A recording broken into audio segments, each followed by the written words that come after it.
It's a trend sweeping the country, and it's here in North Central Florida. May is Eat Local Month, featuring a month-long Eat Local challenge. And it's a move to bring awareness to the handful of farms and local produce in our own backyard. TV 20's Alex Browning shows us how the farm-to-table movement goes beyond the dinner table.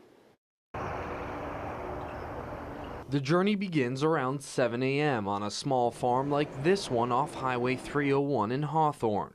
Farmers pick fruits and vegetables to be sold at the farmers market in town or to chefs at restaurants across the city. Feeding people healthful, nutritious, safe food is one of the singularly most important jobs. Amy Van Scoik and her family have been running Frog Song Organics for years. She says they aren't alone.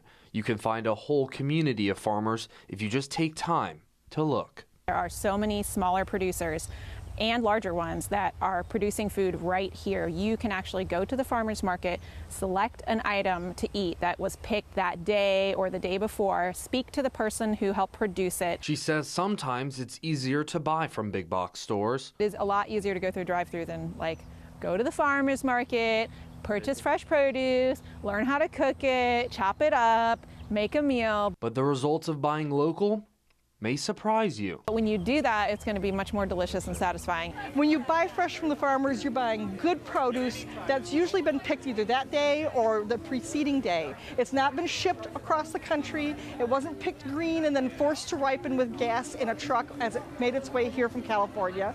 It's something that came out of a field ready to eat and beautiful. Cliff Nelson, the chef and owner of Paramount Grill in downtown Gainesville, says local produce, it's one of a kind. You can't get some of this stuff from places like Cisco and U.S. Foods.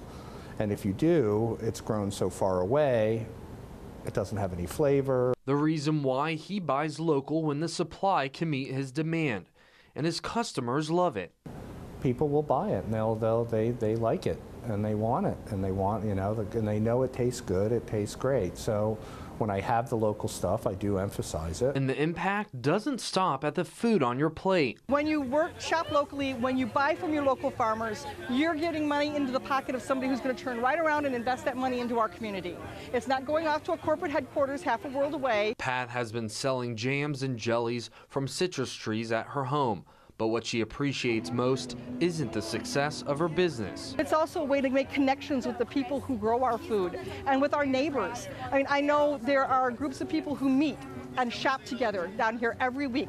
Ladies who may not see each other any other time, but they do the market together. Shopping at a farmer's market is just one way to get farm fresh produce. Amy and other farmers across the region have a community-supported agriculture program offering a prepared box of produce per week.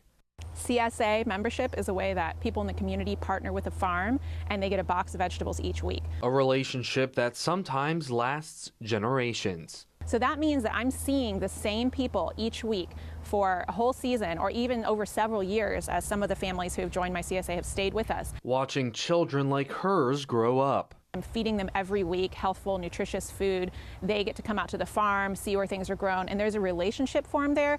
And really, in the end, relationships are what provide meaning in our lives. With close to 1,000 customers shopping at farmers markets in Alachua County, one foodie hopes her Eat Local Challenge celebrates the growing culture. The Eat Local Challenge is designed to encourage people to eat something local at every meal. A challenge that Stephanie says is pretty simple. If you're having cereal or oatmeal for breakfast, you can throw some local blueberries in and have fulfilled your local requirement for the meal. Stephanie started the challenge in 2008 after noticing a need for awareness. And I would watch people walk through the farmer's market and they would pick stuff up and they would look at it and they would put it back down because either they didn't know what it was or they didn't know how to cook it. She now publishes a monthly newsletter showcasing easy recipes for seasonal produce, something everyone can become a part of. Ask the farmers.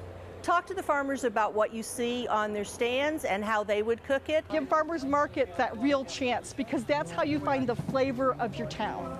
And that's how you find the flavor of your community, is getting out and meeting the people and being around other people and seeing what grows uniquely here and enjoying it. Eat Local Month ends with a community celebration on May 31st, where residents can talk about their experience during the challenge. To learn more about how to join the celebration, head to our website, WCJB.com. Alex Browning, TV 20 News.